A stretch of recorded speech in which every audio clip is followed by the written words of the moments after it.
యెహోవా నా భాగమని నేను అనుకొనుచున్నాను, ఆయన యందు నేను నమ్మిక ఉంచున్నాను. ఇప్పుడు చెప్పండి, చిన్నపిల్లల్ని చంపేస్తున్నారు, పెద్దవాళ్ళని చంపేస్తున్నారు, స్త్రీలను చంపేస్తున్నారు, వృద్ధులను చంపేస్తున్నారు, సంగీతం వాగించి యవనస్తులను చంపించేస్తున్నారు, అందరినీ చంపించేస్తున్నారు. ఇలాంటి టైంలో చనిపోయే రక్తము ఏర్లై పారుతున్నప్పుడట ఏమని మనం అన్నాలట?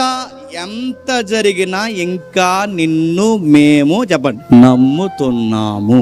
అంటే శ్రమని ఎలా ఎదుర్కోవాలంటే, ప్రభువా ఏం జరుగుతుందో నాకు తెలియదు, ప్రస్తుతానికి పరిస్థితులు ఏంటో నాకు అర్థం కావు, కానీ అర్థం చేసుకోవడానికి నాకు చాలా కష్టంగా ఉన్నాయి, ఇది ఎందుకు ఇలా జరుగుతుందో నా మైండ్కి బాధపడదు, ఈ పరిస్థితులు చూస్తుంటే ప్రస్తుతం నన్ను ఎక్కిరించేలాగే నన్ను కనబడుతున్నాయి, నన్ను చూసి అందరూ నవ్వేలాగే నాకు కనబడుతున్నారు. కానీ ఒకటైతే నాకు అర్థమైంది, నా పరిస్థితులు నాకు అర్థమైనా అర్థమకపోయినా, అందరూ ఈ పరిస్థితులను చూసి నన్ను చూసి నవ్వినా నవ్వకపోయినా, నేను మాత్రం ఒకటి నేర్చుకున్నాను. ఏం జరుగుతుందో నాకు తెలియదు, కానీ నాకు మాత్రం ఒకటి అర్థమైంది, నిన్ను మాత్రం వదలనుగాక వదలను. అది నేర్చుకో. శ్రమలో మొట్టమొదటి నేర్చుకోవాల్సిందే చెప్పిన, మనకి మంచి జరిగినా మంచి జరగకపోయినా ఎవరిని వదిలేకూడదు చెప్పు, దేవుడిని వదిలేకూడదు. ప్రార్థనకు వచ్చిన వాళ్ళే సంసారంలో గొడవలు వస్తేనట గ్యాస్ వెలిగించేసుకుంటున్నారంట చచ్చిపోవడానికి. ప్రార్థనకు వచ్చిన వాళ్ళే, మీ దగ్గర పిలకాలు ఉన్నాయి కదండి, పిలకాలు, ప్రార్థనకు వచ్చిన వాళ్ళే ఇంట్లో ఏదన్నా గొడవ జరిగితే కాలంలోకి దూకేశారంటే వెళ్ళి. ప్రార్థనకు వచ్చిన వాళ్ళే ఫ్యాన్ వైపు చూస్తున్నారు, నడుతున్నారు. ఇంక మరి ఇంకేం అర్థమైంది నీకు? దేవుడు ఒక శ్రమ తట్టుకోలేవు, ఒక సంసారం బాధను ఎదుర్కోలేవు, ఒక సమస్యను ఎదుర్కోలేవు, ఇంకా దేవుణ్ణి ఏమి నమ్ముతున్నట్టు?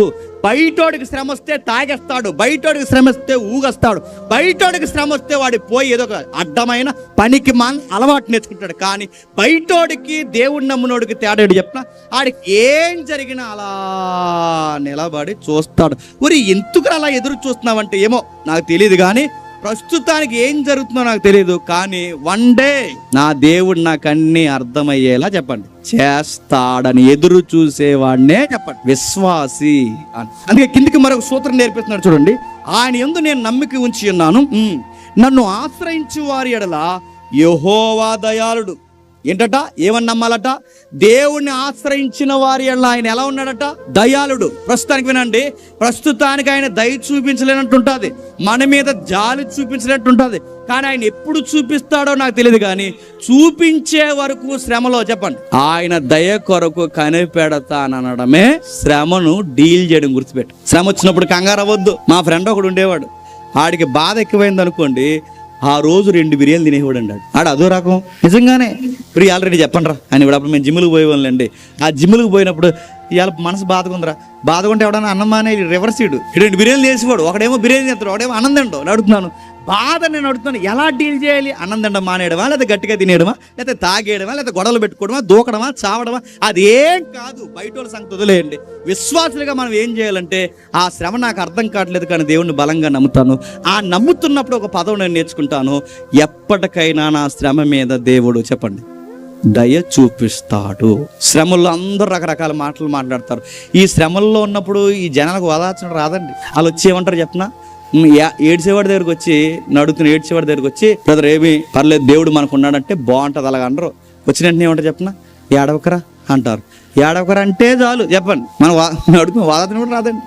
చాలా మంది వస్తారు, ఏడ్చేవాడు ఇంకా కళ్ళవారికి నీళ్ళు వచ్చేసిన దగ్గరికి వెళ్ళి ఏడవకరాను ఆగితే ఒట్టు, మనకు వాదార్చడం రాదు, మాట్లాడడం రాదు. అందుకే శ్రమలను ఎలా ఎదుర్కోవాలంటే ఎప్పుడు గుర్తుపెట్టుకోండి, క్రైస్తవుడు చాలా స్ట్రాంగ్ ఉండాలి. ఎంత బాధ ఉన్నా పళ్ళ వెనకాల, పెదవుల వెనకాల పంటిని బిగించి, నాకు పరిస్థితి ప్రస్తుతానికి అర్థం కాదు, కానీ నా కళ్ళంటే నీళ్ళు వస్తే రావచ్చు, ఏం జరుగుతుందో నాకు తెలియదు, కానీ ఒకటి నాకు తెలుసు, గాడ్ ఈజ్ గుడ్. నా లైఫ్లో ఏదో ఒక రోజు నా దేవుడు నాకు మంచి దేవుడు కనుక మంచి చేస్తాడు. ఇప్పుడు నాకు గొడ్డిగా ఉండవచ్చు, రేపు నాకు గొడ్డి పరిస్థితులు రావచ్చు, ఇప్పుడు అందరూ చూసి నన్ను నవ్వచ్చు, కానీ వన్ డే నా దేవుడు నాకు ఏం చేయాలో ఖచ్చితంగా చేస్తా.